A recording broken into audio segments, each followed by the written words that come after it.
E aí galera, vocês sabiam que literatura e história andam lado a lado e que os autores da literatura nacional podem se utilizar de elementos históricos para expressar seu ponto de vista artístico? Sabia não? Então chega mais que eu vou contar para vocês. Muito bem, pessoal, sou o Beto Brito do canal Literatura Legal. Comece este vídeo compartilhando nas suas redes sociais, curtindo este vídeo e, claro, se inscrevendo em nosso canal para esse canal crescer, ok? Seguinte, ó, pessoal, hoje vamos falar de história ligada à literatura.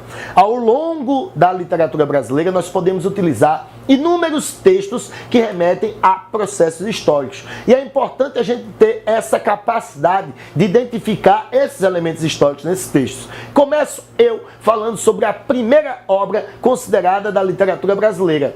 Quinhentismo, século XVI, a Carta do Descobrimento. Professor, mas que elemento histórico está vinculado a essa Carta do Descobrimento? Claro que é o descobrimento do Brasil.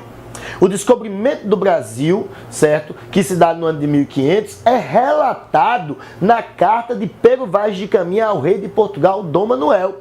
Inclusive, essa obra, ela nem tem tantas qualidades artísticas, porque, na verdade, o texto não foi feito com o objetivo de ser arte, de expressar sentimentos. O texto foi feito com o objetivo verdadeiro de informar o rei de Portugal sobre o descobrimento do Brasil, sobre nossas terras, como eram os homens que aqui viviam e nossas possíveis riquezas. Então esse é o primeiro exemplo que eu dou a vocês. Mas ao longo da história da literatura brasileira, inúmeros outros exemplos podem ser utilizados. Vamos lembrar? Vamos lembrar? Vamos lá! Lembra de uma época literária chamada Romantismo? Durante o período romântico, autores que se destacaram nesse período eram extremamente nacionalistas. E por serem nacionalistas, eles queriam, por meio de suas obras, relembrar fatos históricos brasileiros, como é o caso, por exemplo, de José de Alencar. José de Alencar vai se destacar em inúmeras formas de produção. Ele vai fazer textos indianistas, vai fazer textos urbanos, vai fazer textos regionais voltados ao interior do Brasil, mas também produzirá textos históricos. Qual o intuito dele ao promover esses textos históricos? Resgatar o passado histórico brasileiro e contar esse passado de um modo idealizado para gerar nas pessoas o quê?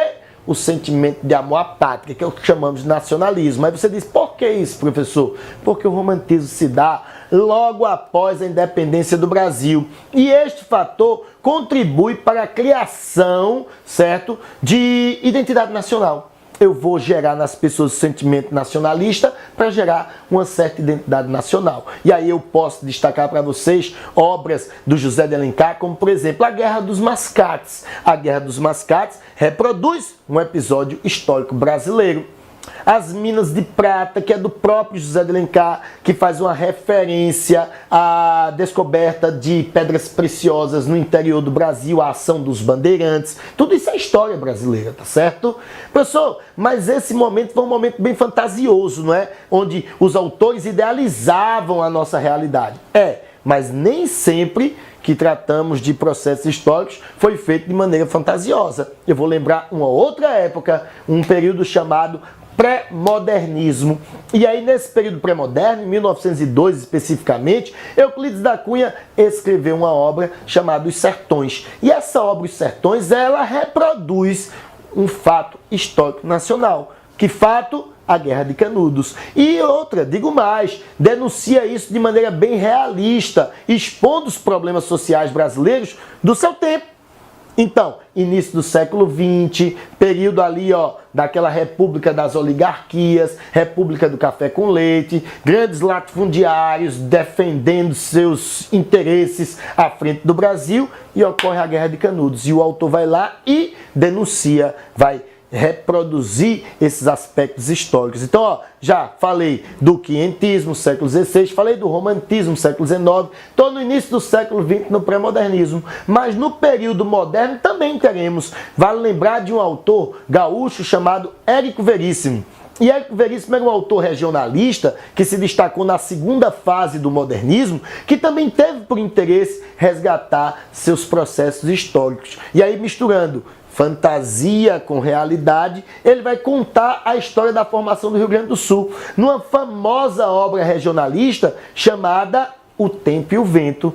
Ao escrever O Tempo e o Vento, o autor queria resgatar o processo histórico de formação do Rio Grande do Sul de maneira moderna, histórica, misturada à ficção. Ele faz esse relato desde o século XVIII, da anexação do Rio Grande do Sul ao Brasil, até os dias atuais dele, né, que é a década de 30, período da Era Vargas e tudo mais. Então, percebam que ao longo da história da literatura brasileira, inúmeros autores se apegaram a processos históricos e tentaram, por meio de suas obras, expressar literariamente a história do Brasil, ok? Espero que vocês tenham gostado desse vídeo. Se gostaram, olha aí, compartilha em suas redes sociais, curte aqui, comenta, manda dica, questiona aí alguma coisa, faz desafio de algum tema que eu possa fazer vídeo para vocês. E no mais, até mais. Tchau, tchau.